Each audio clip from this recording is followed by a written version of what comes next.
أعوذ بالله من الشيطان الرجيم. بسم الله الرحمن الرحيم. تلك الرسل فضلنا بعضهم على بعض، منهم من كلم الله ورفع بعضهم درجات، وآتينا عيسى ابن مريم البينات وأيدناه بروح القدس، ولو شاء الله ما اقتتل الذين من بعدهم من بعد ما جاءتهم البينات ولكن اختلفوا فمنهم من آمن ومنهم من كفر،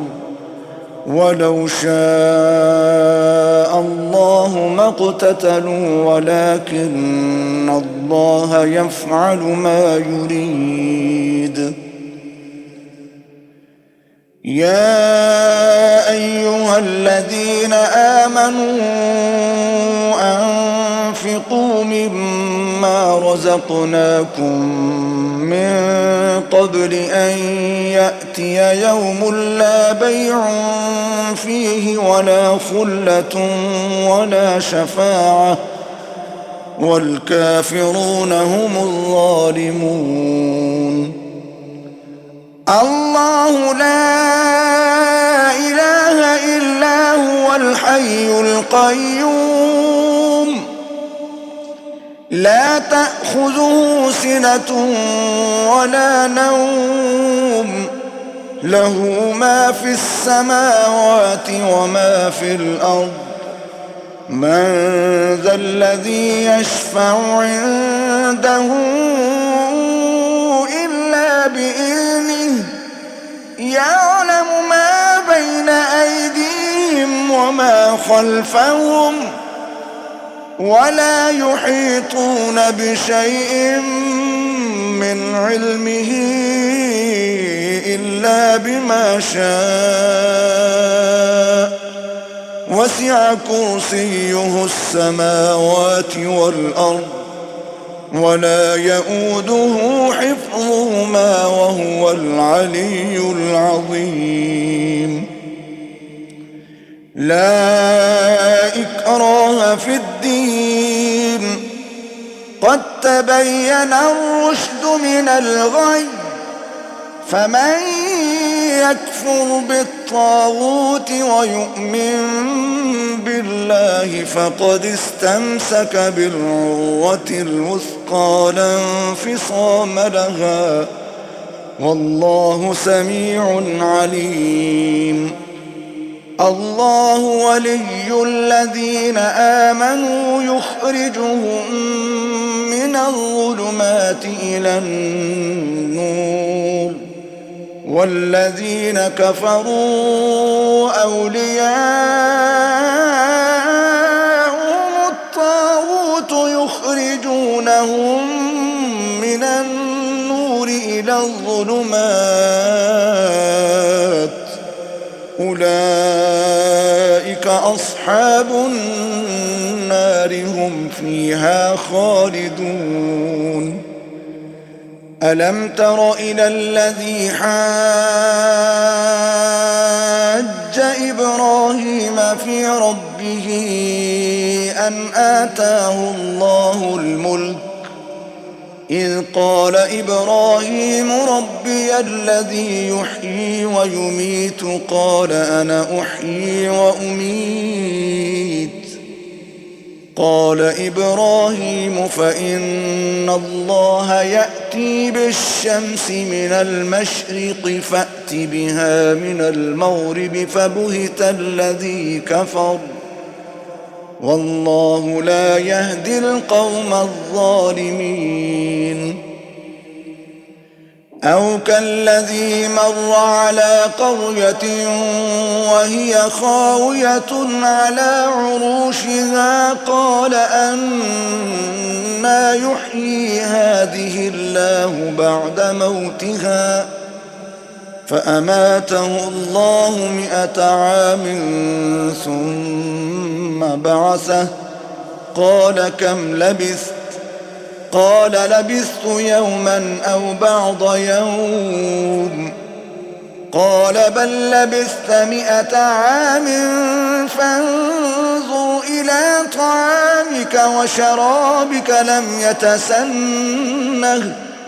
وانظر إلى حمارك ولنجعلك آية للناس وانظر إلى العظام كيف ننشزها ثم نكسوها لحما فلما تبين له قال أعلم أن الله على كل شيء قدير. وإذ قال إبراهيم رب أرني كيف تحيي الموتى قال أولم تؤمن قال بلى ولكن ليطمئن قلبي قال فخذ 4 من الطير فصرهن إليك ثم اجعل على كل جبل منهن جزءا ثم ادعهن يأتينك سعيا واعلم أن الله عزيز حكيم. مثل الذين ينفقون أموالهم في سبيل الله كمثل حبة أنبتت 7 سنابل في كل سنبلة 100 حبة والله يضاعف لمن يشاء والله واسع عليم. الذين ينفقون أموالهم في سبيل الله ثم لا يتبعون ما أنفقوا منا ولا أذى لهم أجرهم عند ربهم ولا خوف عليهم ولا هم يحزنون. قول معروف ومغفرة خير من صدقة يتبعها أذى والله غني حليم. يا أيها الذين آمنوا لا تبطلوا صدقاتكم بالمن والأذى كالذي ينفق ماله رئاء الناس ولا يؤمن بالله واليوم الآخر فمثله كمثل صفوان عليه تراب فأصابه وابل فتركه صلدا لا يقدرون على شيء مما كسبوا والله لا يهدي القوم الكافرين. ومثل الذين ينفقون أموالهم ابتغاء مرضات الله وتثبيتا من أنفسهم كمثل جنة بربوة أصابها وابل فآتت أكلها ضعفين فإن لم يصبها وابل فطل والله بما تعملون بصير. أيود أحدكم أن تكون له جنة من نخيل وأعناب تجري من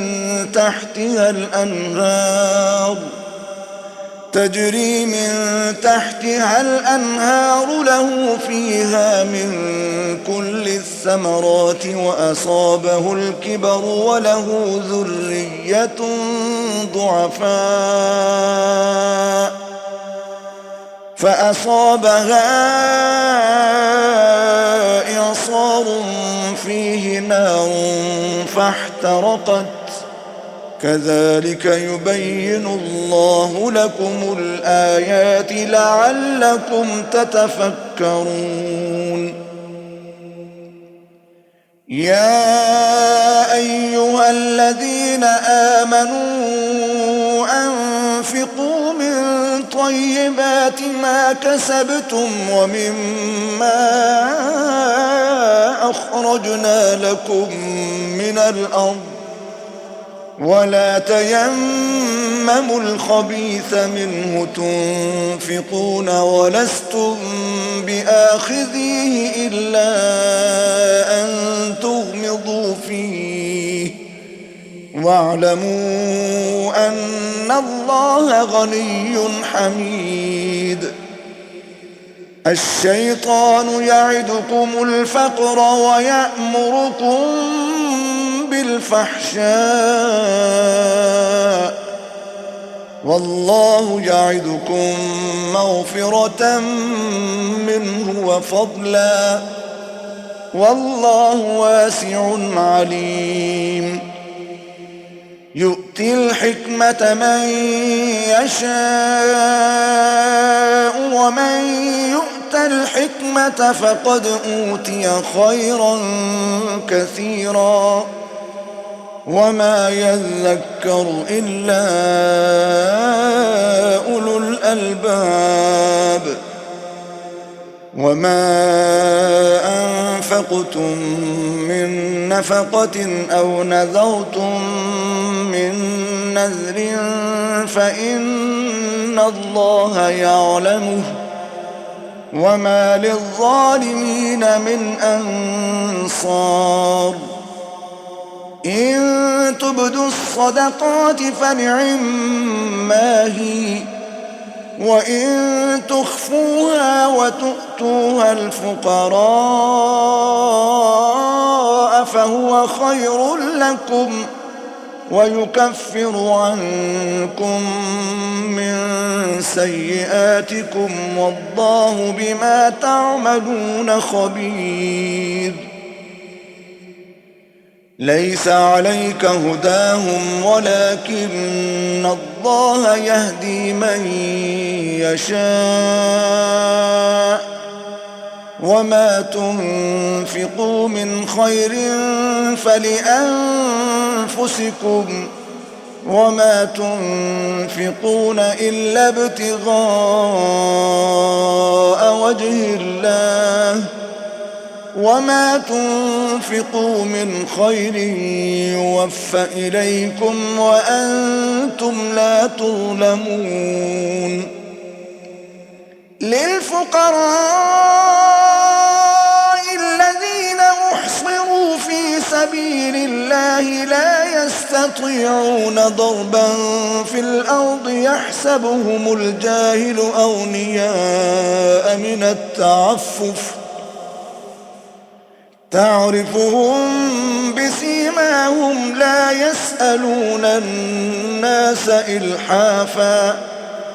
وما تنفقوا من خير فإن الله به عليم الذين ينفقون أموالهم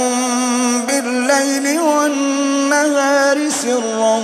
وعلانية فلهم أجرهم عند ربهم ولا خوف عليهم ولا هم يحزنون الذين يأكلون الربا لا يقومون إلا كما يقوم الذي يتخبطه الشيطان من المس ذلك بأنهم قالوا إنما البيع مثل الربا وأحل الله البيع وحرم الربا فمن جاءه موعظة من ربه فانتهى فله ما سلف وأمره إلى الله ومن عاد فأولئك أصحاب النار هم فيها خالدون يمحق الله الربا ويربي الصدقات والله لا يحب كل كفار أثيم إن الذين آمنوا وعملوا الصالحات وأقاموا الصلاة وآتوا الزكاة لهم أجرهم عند ربهم ولا خوف عليهم ولا هم يحزنون يا أيها الذين آمنوا اتقوا الله وذروا ما بقي من الربا إن كنتم مؤمنين فإن لم تفعلوا فأذنوا بحرب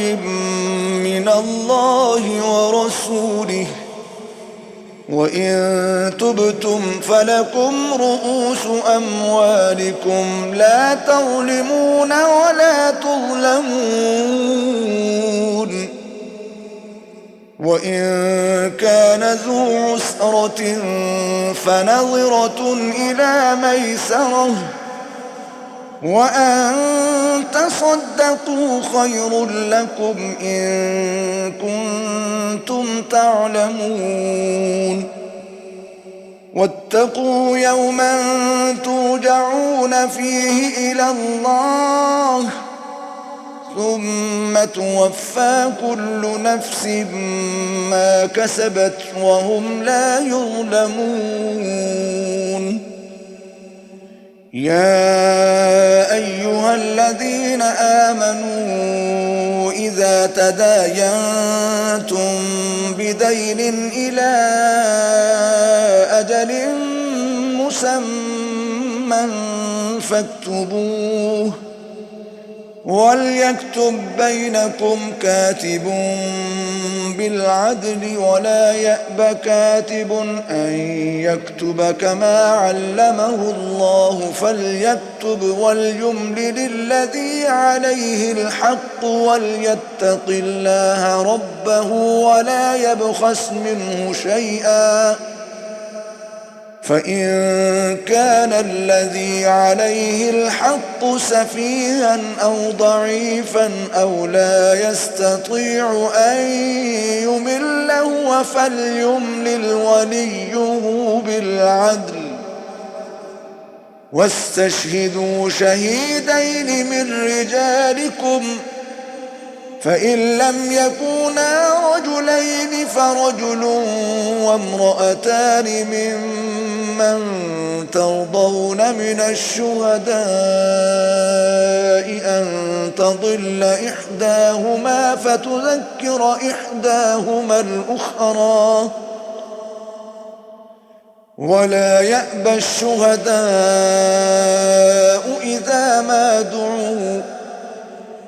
ولا تسأموا أن تكتبوه صغيرا أو كبيرا إلى أجله ذلكم أقسط عند الله وأقوم للشهادة وأدنى ألا ترتابوا إلا تكون تجارة حاضرة تديرونها بينكم فليس عليكم جناح ألا تكتبوها وأشهدوا إذا تبايعتم ولا يضار كاتب ولا شهيد وإن تفعلوا فإنه فسوق بكم واتقوا الله ويعلمكم الله والله بكل شيء عليم وإن كنتم على سفر ولم تجدوا كاتبا فرهان مقبوضة، فإن أمن بعضكم بعضا فليؤد الذي اؤتمن أمانته وليتق الله ربه ولا تكتموا الشهادة ومن يكتمها فإنه آثم قلبه والله بما تعملون عليم. لله ما في السماوات وما في الأرض، وإن تبدوا ما في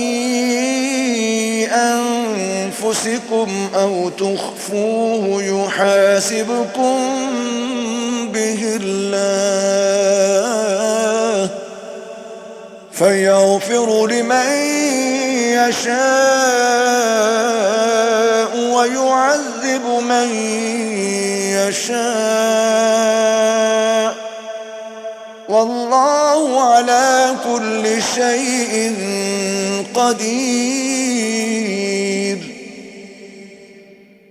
آمن الرسول بما أنزل إليه من ربه والمؤمنون كل آمن بالله وملائكته وكتبه ورسله لا نفرق بين أحد من رسله وقالوا سمعنا وأطعنا غفرانك ربنا وإليك المصير.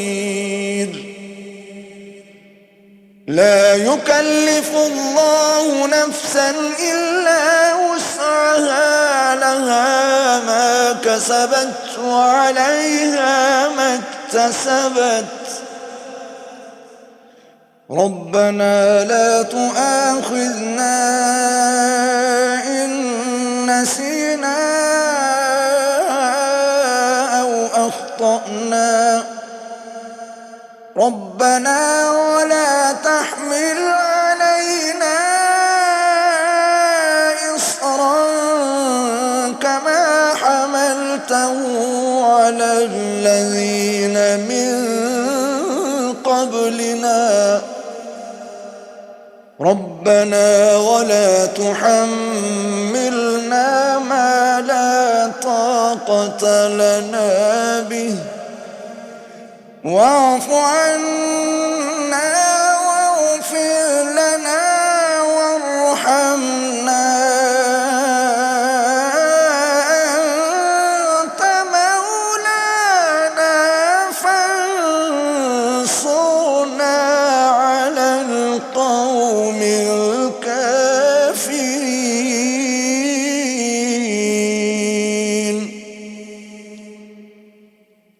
بسم الله الرحمن الرحيم. ألف لام ميم. الله لا إله إلا هو الحي القيوم نزل عليك الكتاب بالحق مصدقا لما بين يديه وأنزل التوراة والإنجيل من قبل هدى للناس وأنزل الفرقان إن الذين كفروا بآيات الله لهم عذاب شديد والله عزيز ذو انتقام. إن الله لا يخفى عليه شيء في الأرض ولا في السماء هو الذي يصوركم في الأرحام كيف يشاء لا العزيز الحكيم. هو الذي أنزل عليك الكتاب منه آيات محكمات هن أم الكتاب وأخر متشابهات فأما الذين في قلوبهم زيغ فيتبعون ما تشابه منه ابتغاء الفتنة وابتغاء تأويله وما يعلم تأويله إلا الله والراسخون في العلم يقولون آمنا به كل من عند ربنا وما يذكر إلا أولو الألباب. ربنا لا تزغ قلوبنا بعد إذ هديتنا وهب لنا من لدنك رحمة إنك أنت الوهاب. ربنا إنك جامع الناس ليوم لا ريب فيه إن الله لا يخلف الميعاد. إن الذين كفروا لن تغني عنهم أموالهم ولا أولادهم من الله شيئا وأولئك هم وقود النار. كدأب آل فرعون والذين من قبلهم كذبوا بآياتنا فأخذهم الله بذنوبهم والله شديد العقاب. قل للذين كفروا ستغلبون وتحشرون إلى جهنم وبئس المهاد. قد كان لكم آية في فئتين التقتا فئة تقاتل في سبيل الله وأخرى كافرة يرونهم مثليهم رأي العين والله يؤيد بنصره من يشاء إن في ذلك لعبرة لأولي الأبصار. زين للناس حب الشهوات من النساء والبنين والقناطير المقنطرة من الذهب والفضة والخيل المسومة والأنعام والحرث ذلك متاع الحياة الدنيا والله عنده حسن المآب. قل أنبئكم بخير من ذلكم للذين اتقوا عند ربهم جنات تجري من تحتها الأنهار خالدين فيها وأزواج مطهرة ورضوان من الله والله بصير بالعباد. الذين يقولون ربنا إننا آمنا فاغفر لنا ذنوبنا وقنا عذاب النار. الصابرين والصادقين والقانتين والمنفقين والمستغفرين بالأسحار شهد الله أنه لا إله إلا هو والملائكة وأولو العلم قائما بالقسط لا إله إلا هو العزيز الحكيم إن الدين عند الله الإسلام وما اختلف الذين أوتوا الكتاب إلا من بعد ما جاءهم العلم بغيا بينهم ومن يكفر بآيات الله فإن الله سريع الحساب فإن حاجوك فقل أسلمت وجهي لله ومن اتبعني وقل للذين أوتوا الكتاب والأميين أأسلمتم فإن أسلموا فقد اهتدوا وإن تولوا فإنما عليك البلاغ والله بصير بالعباد إن الذين يكفرون بآيات الله ويقتلون النبيين بغير حق ويقتلون الذين يأمرون بالقسط من الناس فبشرهم بعذاب أليم أولئك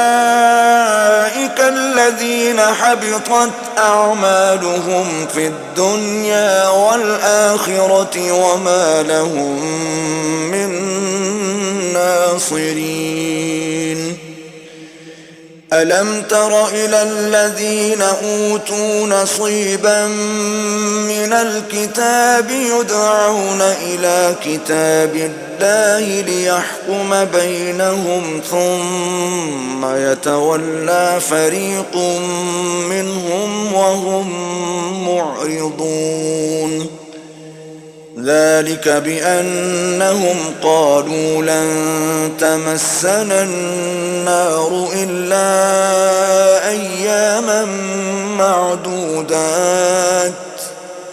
وغرهم في دينهم ما كانوا يفترون فكيف إذا جمعناهم ليوم لا ريب فيه ووفيت كل نفس ما كسبت وهم لا يظلمون قل اللهم مالك الملك تؤتي الملك من تشاء وتنزع الملك ممن تشاء وتعز من تشاء وتذل من تشاء بيدك الخير إنك على كل شيء قدير تولج الليل في النهار وتولج النهار في الليل وتخرج الحي من الميت وتخرج الميت من الحي وترزق من تشاء بغير حساب لا يتخذ المؤمنون الكافرين أولياء من دون المؤمنين ومن يفعل ذلك فليس من الله في شيء إلا أن تتقوا منهم تقاه ويحذركم الله نفسه وإلى الله المصير. قل إن تخفوا ما في صدوركم أو تبدوه يعلمه الله ويعلم ما في السماوات وما في الأرض والله على كل شيء قدير. يوم تجد كل نفس ما عملت من خير محضرا وما عملت من سوء تود لو أن بينها وبينه أمدا بعيدا ويحذركم الله نفسه والله رؤوف بالعباد. قل إن كنتم تحبون الله فاتبعوني يحببكم الله ويغفر لكم ذنوبكم والله غفور رحيم. قل أطيعوا الله والرسول فإن تولوا فإن الله لا يحب الكافرين. إن الله اصطفى آدم ونوحا وآل إبراهيم وآل عمران على العالمين ذرية بعضها من بعض والله سميع عليم. إذ قالت امرأة عمران رب إني نذرت لك ما في بطني محررا فتقبل مني إنك أنت السميع العليم. فلما وضعتها قالت رب إني وضعتها أنثى والله أعلم بما وضعت وليس الذكر كالأنثى وإني سميتها مريم وإني أعيذها بك وذريتها من الشيطان الرجيم. فتقبلها ربها بقبول حسن وأنبتها نباتا حسنا وكفلها زكريا كلما دخل عليها زكريا المحراب وجد عندها رزقا قال يا مريم أنى لك هذا قالت هو من عند الله إن الله يرزق من يشاء بغير حساب.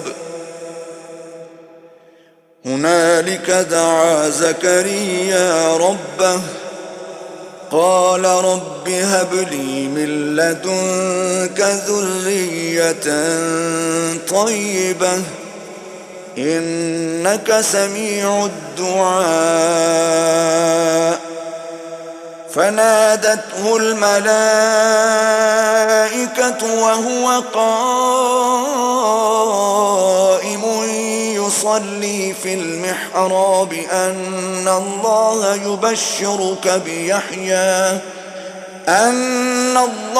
يبشرك بيحيى مصدقا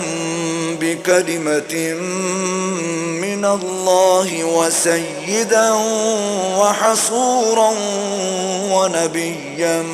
من الصالحين قال رب أنى يكون لي غلام وقد بلغني الكبر وامرأتي عاقر قال كذلك الله يفعل ما يشاء قال رب اجعل لي آية قال آيتك ألا تكلم الناس 3 أيام إلا رمزا واذكر ربك كثيرا وسبح بالعشي والإبكار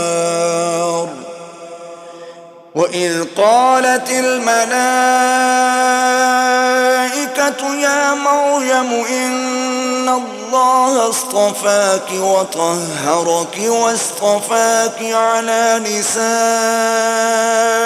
العالمين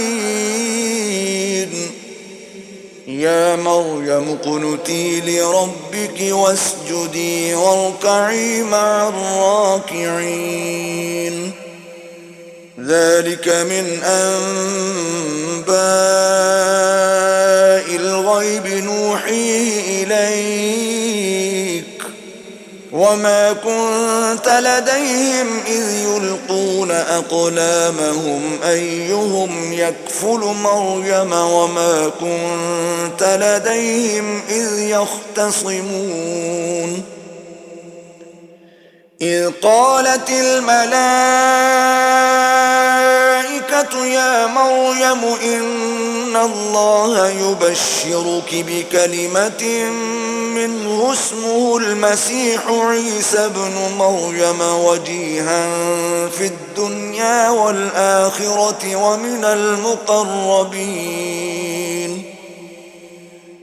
ويكلم الناس في المهد وكهلا ومن الصالحين قالت رب أنى يكون لي ولد ولم يمسسني بشر قال كذلك الله يخلق ما يشاء إذا قضى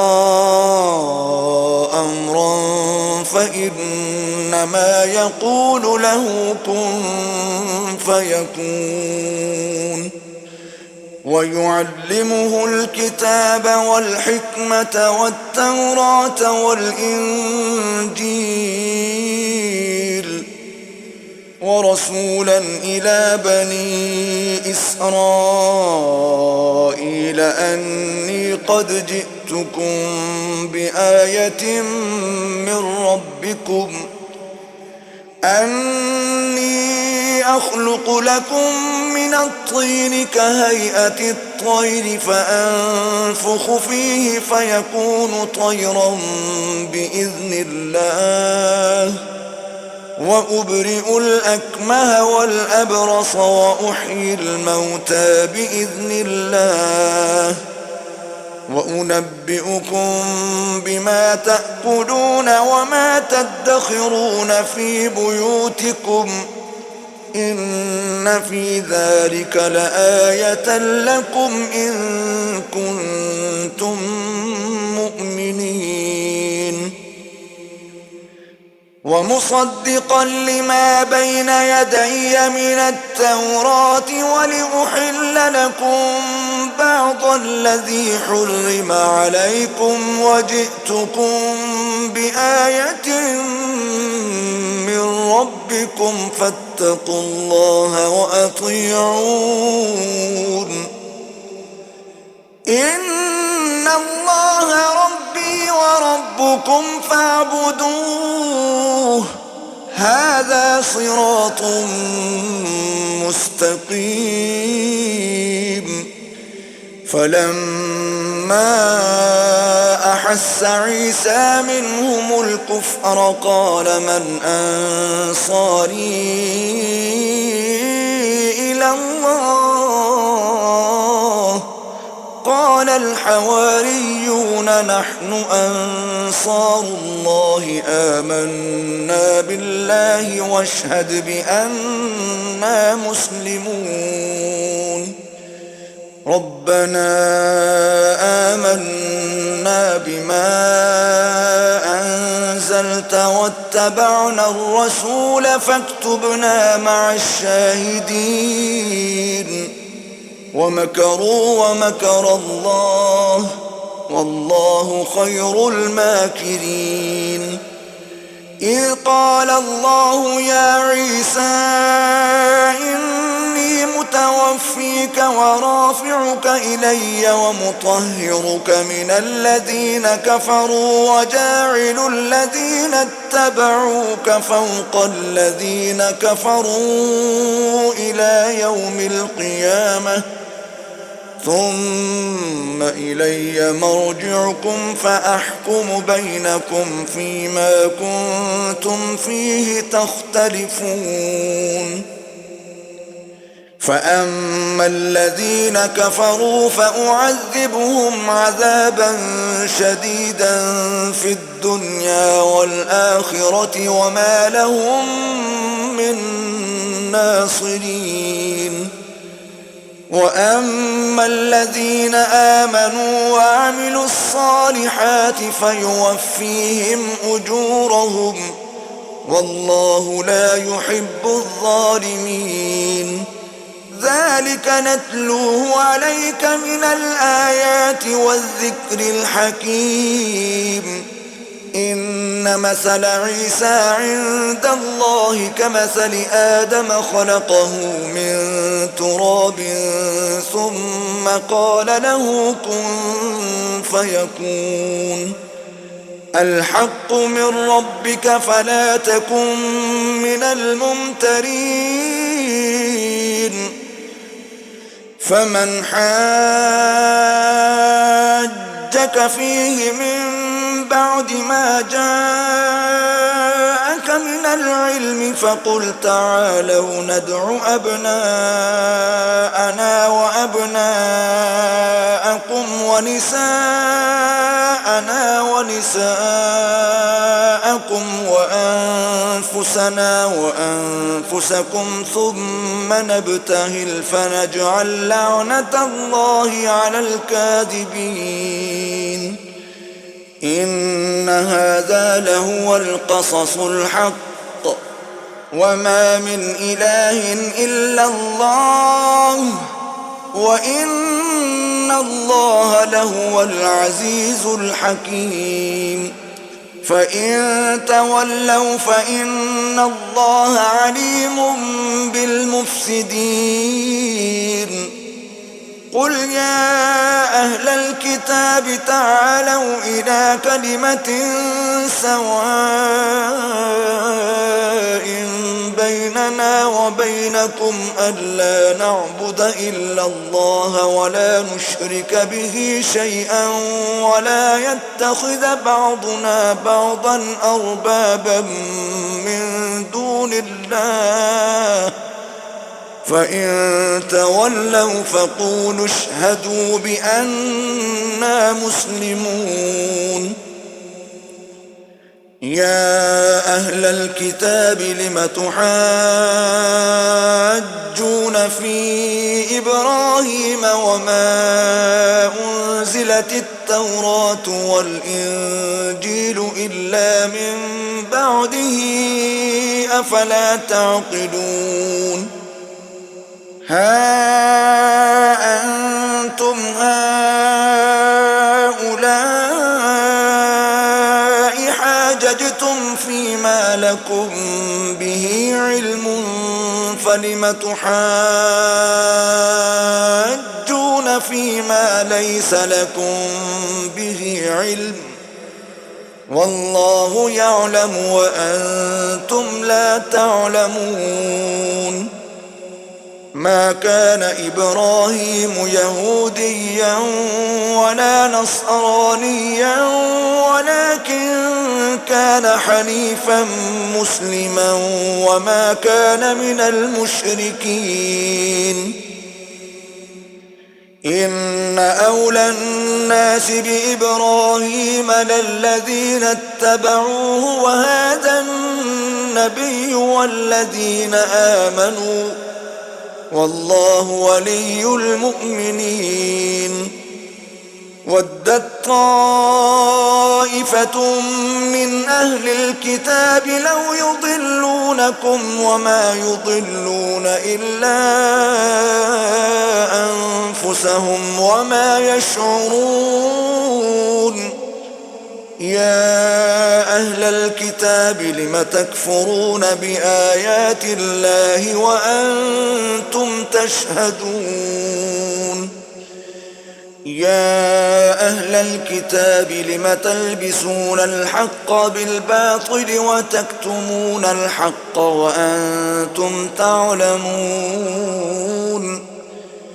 وقالت طائفة من أهل الكتاب آمنوا بالذي أنزل على الذين آمنوا وجه النهار واكفروا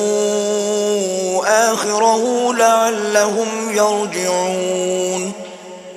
ولا تؤمنوا إلا لمن تبع دينكم قل إن الهدى هدى الله أن يؤتى أحد مثل ما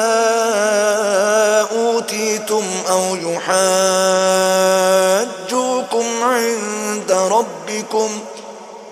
قل إن الفضل بيد الله يؤتيه من يشاء والله واسع عليم.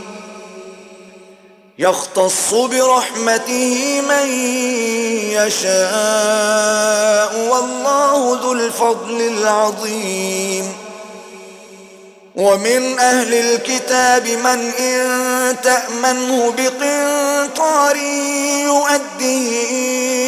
إليك ومنهم من إن تأمنه بدينار لا يؤديه إليك إلا ما دمت عليه قائما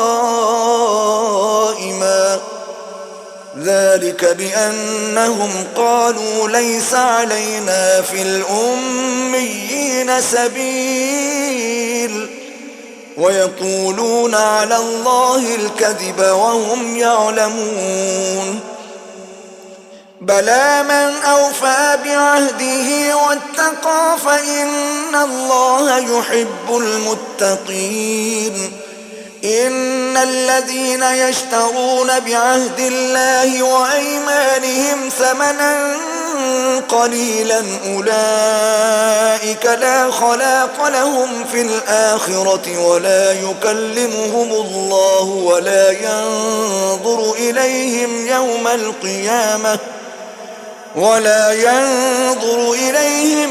القيامة ولا يزكيهم ولهم عذاب أليم. وإن منهم لفريقا يلوون ألسنتهم بالكتاب لتحسبوه من الكتاب وما هو من الكتاب ويقولون هو من عند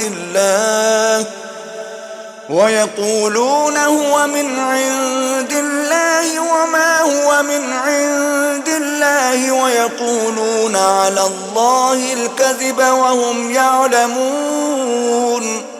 ما كان لبشر أن يؤتيه الله الكتاب والحكم والنبوة ثم يقول للناس كونوا عبادا لي من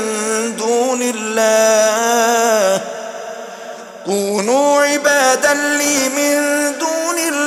ولكن كونوا ربانيين بما كنتم تعلمون الكتاب وبما كنتم تدرسون.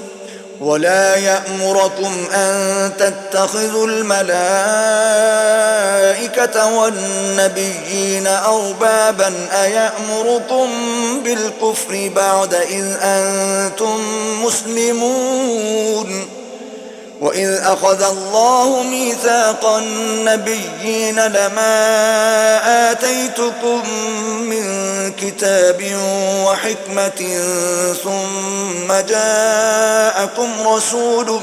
مصدق لما معكم لتؤمنن به ولتنصرنه قال أقررتم وأخذتم على ذلكم إصري قالوا أقررنا قال فاشهدوا وأنا معكم من الشاهدين فمن تولى بعد ذلك فأولئك هم الفاسقون أفغير دين الله يبغون وله أسلم من في السماوات والأرض طوعا وكرها وإليه يرجعون قل آمنا بالله وما أنزل علينا وما أنزل على إبراهيم وإسماعيل وإسحاق ويعقوب والأسباط وما أوتي موسى وعيسى والنبيون من ربهم لا نفرق بين أحد منهم ونحن له مسلمون ومن يبتغ غير الإسلام دينا فلن يقبل منه وهو في الآخرة من الخاسرين كيف يهدي الله قوما كفروا بعد إيمانهم وشهدوا أن الرسول حق وجاءهم البينات والله لا يهدي القوم الظالمين أولئك جزاؤهم أن عليهم لعنة الله والملائكة والناس أجمعين خالدين فيها لا يخفف عنهم العذاب ولا هم ينظرون إلا الذين تابوا من بعد ذلك وأصلحوا فإن الله غفور رحيم إن الذين كفروا بعد إيمانهم ثم ازدادوا كفرا لن تقبل توبتهم وأولئك هم الضالون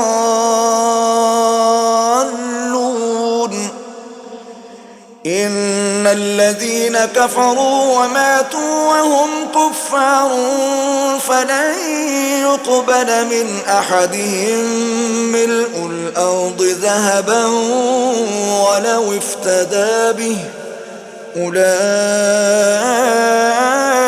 لهم عذاب أليم وما لهم من ناصرين صدق الله العظيم.